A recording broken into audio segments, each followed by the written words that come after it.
दो मुल्क दो कहानियां। मेरे आज के प्रोग्राम का टाइटल यही है। आप देख रहे हैं मेरा प्रोग्राम ब्रेकिंग बैरियर्स। मैं हूं आपकी host Alia, Alia show official YouTube channel पर आप सबको वेलकम करती हूं। दो मुल्क दो कहानियां। दो मुल्क तो आप समझ गए होंगे, ठीक है जी। और मंसूबा एक है, प्लान एक, मुल्क दो, कहानियां भी दो। और इससे हमें ये पता चलता है कि एक मुल्क इतनी तरक्की में इतना आसमानों पर क्यों जा रहा है और दूसरा मुल्क तरक्की ना होने के बिना पर डाउनफॉल क्यों हो रहा है। तो देखिए खबर क्या है, पहले मैं खबर आपके सामने रखती हूँ ताकि आपको भी पता चल सके कि हम क्या बात करें। खबर ये है कि इंडिया ने ये प्लान बनाया है कि वो 50,000 ई बसेस अपनी रोड्स पर लाएगा। अच्छा, अब ये 50,000 ई बसेस जो हैं, इसका प्लान काफी अर्सा पहले बन चुका था, लेकिन अब ये प्लान COP28 की जो साइडलाइन मीटिंग है उसमें इंडिया और अमेरिका के बीच इसके ऊपर मीटिंग हुई है, गुफ्तगू हुई है, जिसमें अमेरिका भी इसको सपोर्ट कर रहा है। और अमेरिका के एनवाय जो कि इंडिया में हैं, जॉन केरी, उन्होंने भी इसके ऊपर बात की और कहा कि हाँ, हम इसको सपोर्ट कर रहे हैं। वो कितना फंड्स इसके अंदर लगा रहे हैं, लेकिन उन्होंने कहा कि इससे जो क्लाइमेट चेंज का मामला है और जो पोल्यूशन का मामला है उसमें कमी मिलेगी और ग्रीन एनर्जी के लिए बहुत अच्छा है, एमिशंस को कम करने के लिए, इसलिए हम इंडिया को सपोर्ट कर रहे हैं। खबर ये आती है कि India $7 billion electric bus plan for 170 cities. और ये वर्ल्ड इकोनॉमिक फोरम में जब ये पब्लिश हुई थी खबर, मैं आपको तब वहां से देखकर ये बता रही हूँ। उसमें कहा गया कि India has given the green light to a $7 billion plan that aims to introduce electric buses in nearly 170 cities as part of the country's efforts to reduce air pollution and promote sustainable transportation. Government eventually wants to introduce 50,000 electric buses nationwide at an estimated cost of $12 billion, ये कहा गया। अच्छा, फिर इसके अलावा काफ़ी इसकी details जो हैं वो और भी इसमें शामिल हैं। फिर हम ये खबर देखते हैं एक और, जिसमें अब ये ब्लूमबर्ग की कुछ देर पहले की खबर है, ठीक है, चंद घंटे पहले की, कल के रोज की खबर शायद अब है। और उसमें ये बताया गया है कि India's plan for 50,000 e buses on its roads, और इसमें यूएस की सपोर्ट हासिल हो गई है उनको। कहा गया कि India wants to add 38,000 electric buses to its fleet by 2027, कि 2027 तक अब वो 38,000 बसेस जो अपने फ्लीट में और शामिल कर लेगा। और इसमें US contributing to a 390 million dollars fund to back this effort. और क्यों, ये मैंने आपको बताया कि वो ये समझते हैं, यूएस ये समझता है कि वो जो ये काम कर रहे हैं इससे बड़ा है फायदा मिलेगा। और खासतौर पर आप जानते हैं कि जो क्लाइमेट के इश्यूज हैं उसके हवाले से इंडिया बहुत काम करता हुआ नजर आ रहा है, फूड सिक्योरिटी, क्लाइमेट चेंजेस पे। अच्छा, क्लाइमेट जो पाकिस्तान का भी बहुत बड़ा मसला और मामला है आजकल, इसकी वजह ये है कि वो सैलाब के बाद से जो है उसके ऊपर काफ़ी उसको देखा जा रहा है। और आप देखते हैं जितनी भी कॉन्फ्रेंसेज और बड़ी बड़ी करवा चुका है पाकिस्तान, दुनिया से जो है वो सपोर्ट हासिल करने के लिए, फंड्स लेने के लिए कि भाई किसी तरीके से वो हो जाए। लेकिन अभी हम इसकी बात कर रहे हैं, तो अब मैं ऐसा ही एक मंसूबा आपके सामने और रख रही हूँ, और वो मंसूबा पाकिस्तान की तरफ से था, ठीक है जी। और उसमें एक्सप्रेस ट्रिब्यून में जो है ये पब्लिश हुआ है, और वो ये है कि expensive mistake costly electric buses sitting collecting dust. Sindh government में आसिफ जरदारी की हुकूमत ने यह प्लान बनाया कि इलेक्ट्रिक बसेस सड़कों पर लाई जाएं, ठीक है जनाब। और उसमें कहा गया कि in December of last year cities of the country जो है वो उस वक्त के जब कर्जे में डूब चुके थे, IMF से कर्ज लिया जा रहा था, डेट बेशुमार बढ़ चुका था और बहुत मुश्किल हालात थे। उस वक्त में ये मंसूबा सामने लाया गया। सिंध गवर्नमेंट जो है उसने इंपोर्ट की 40 इलेक्ट्रिक बसेस, 40 इलेक्ट्रिक बसेस मंगवाई गई at a cost of $450,000 each. सारी नहीं, एक बस जो है $4,50,000, $450,000 each, to address Karachi's public transport needs, यानी कराची के बहुत बड़े बड़े मसाइल हैं। कराची वैसे तो एक बहुत ही गंदा सिटी है, वो इसलिए कि जब आप खास तौर पर अगर लाहौर के रहने वाले जब वहां पर उतरते हैं और देखते हैं तो वो तो हैरान परेशान रह जाते हैं कि भाई ये कभी क्या सफाई नहीं हुई यहाँ पर। लेकिन दुनिया के बहुत बड़े बड़े जो इंडस्ट्रियल सिटीज हैं और इंडस्ट्रियल हब हैं, मेट्रोपॉलिटन सिटीज हैं, वहां पर इस तरह के हालात रहते हैं, उस तरह की प्रॉब्लम्स और मुश्किलात रहती हैं। लेकिन कराची के तो बेशुमार मसाइल है ना, यानी पानी से लेकर पीने का पानी नहीं, टैंकर्स आते हैं, और फिर ये ट्रांसपोर्ट का मामला, दहशतगर्दी वगैरह वगैरह। बहरहाल चलें, हम अभी सिर्फ इसी पे फोकस रखते हैं।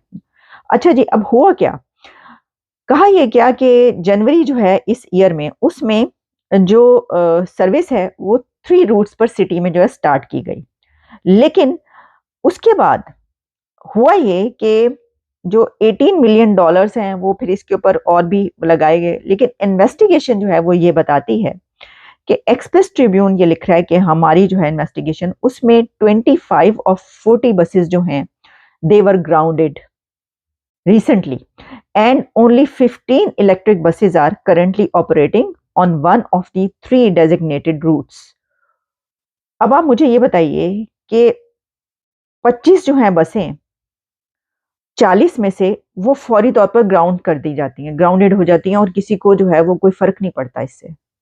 और वो क्योंकि बयान यार गलती हो गई, ये हो गया, वो हो गया, और वगैरह वगैरह।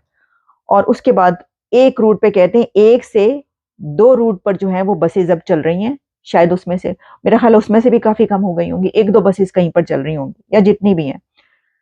दूसरी तरफ एक और मंसूबा हमारे सामने उस वक्त आया जब इमरान खान के दौरे हुकूमत में बीआरटी का मंसूबा आया, यहाँ बीआरटी बनानी है, और उसमें पता ये चला कि 1.88 बिलियन लॉस है उसका, rupees, in fiscal year 2020 and 2021। क्योंकि पता ये चला था कि वो तो सड़क ही गलत बन गई, वो रास्ता कहीं जाना तो कहीं निकल गया, पता ही नहीं चला भाई वो गलत बनी। अच्छा, उसको तो टाइम ही इतना हो गया कि अब तो उसका खर्चा पूरे नहीं हो सकता, इतना टाइम आगे निकल चुका है, इतनी देर हो चुकी है उसको। दिस इज अनबिलीवेबल कि इतने धड़ल्ले से हमारे यहाँ पर पैसा खर्च होता है कि आप एक एक बस के ऊपर जो है 4-4, 5-5 लाख डॉलर की वो बस खरीदते हैं। उसके बाद उसको चलाने से आप आरी होते हैं क्योंकि आपका मंसूबा गलत हो जाता है, क्योंकि आपकी कोई उसके अंदर तैयारी नहीं होती, क्योंकि आप इंतहाई निकम्मे नाअहल हैं, और मुल्क का हाल ये बना दिया। दूसरी तरफ वो मुल्क है, वो कंट्री है जिसकी आप मुंह भर भर के बातें बनाते हैं। वहां की मोदी हुकूमत ने अपने मुल्क को 5वीं लार्जेस्ट इकोनॉमी बना दिया है, 3rd लार्जेस्ट वो बनाने जा रहे हैं। वो अपने आवाम के लिए जो जो कुछ कर रहे हैं वो आपकी सोच से ही बाहर है। और वो इलेक्ट्रिक बसें लाते हैं तो अमेरिका भी उनको सपोर्ट करता है, क्योंकि उसको मालूम है कि ये पैसा वहीं पर खर्च होगा जहां पर ये कह रहे हैं।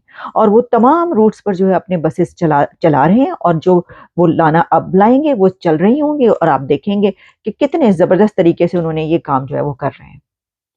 इसलिए मैंने कहा था कि 2 मुल्क और 2 कहानियां। तो ये समझ में नहीं आती कि क्या वजह है, कि क्या ये इंसानों में कोई मैन्युफैक्चरिंग डिफॉल्ट है, जो पाकिस्तान की तरफ के लोग हैं, हुकूमतें हैं, उनका तो वो डिफॉल्ट ही ऐसा, बनी ही ऐसी हैं कि वो ये काम ही नहीं कर पाते। और वो पाकिस्तान में अगर सड़कों का, शाहराहों का, मोटरवेज का बहुत ही आला और अच्छा ज़बरदस्त काम किया है तो वो नवाज शरीफ की हुकूमत ने किया है। और वो ये कहा भी उनको ये जाता है कि नवाज, बल्कि उनके जो जो मैंने अक्सर मेरे सामने बैठकर उनके जो मुखालफीन हैं, इवन के जो पीपल्स पार्टी के लोग हैं, सिंध के लोग हैं, वो ये कहते हुए नजर आए कि नवाज शरीफ ने जो लाहौर को बना दिया वो तो वाह क्या बात है, वैसा तो कोई शहर ही नहीं है पूरे पाकिस्तान में। और सही बात है, वैसा कोई शहर नहीं है, मतलब हर तरह से। तो हैरानी की बात यह है कि हमें इतने बड़े बड़े मंसूबे ये नजर आए जिसमें हमने ये देखा कि इतने बड़े ब्लंडर्स, कि वो बसेज ही ग्राउंड कर दी जाती हैं, या वो पता ही चलता है कि ये जो 2-3 बिलियन रुपीस का तो वैसे ही नुकसान हो रहा है क्योंकि वो बस देर हो गई।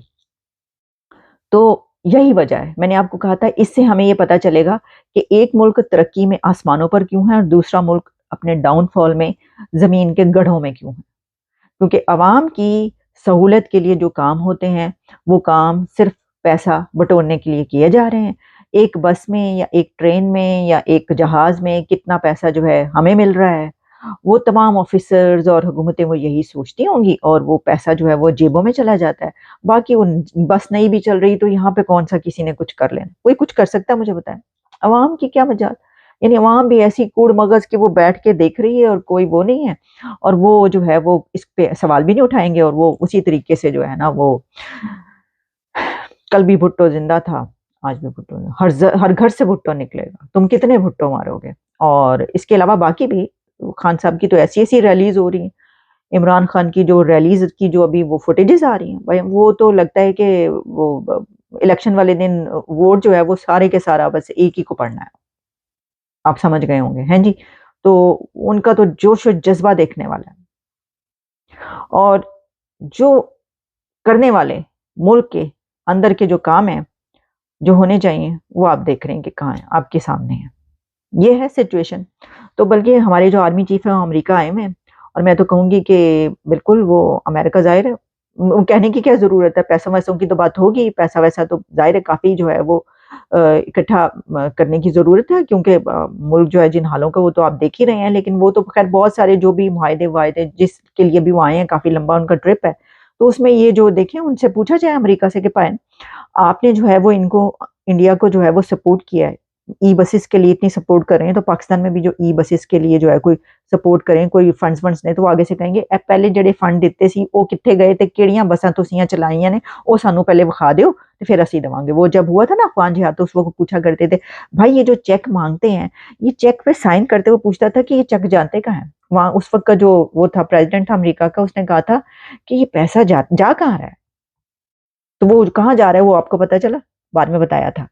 वो जनरल अख्तर अब्दुल रहमान से लेकर कौन कौन उनके स्विस अकाउंट्स जो निकले थे, हैं जी। बस ऐसा ही है, इजाजत दीजिए, दोबारा आपसे मुलाकात होती है।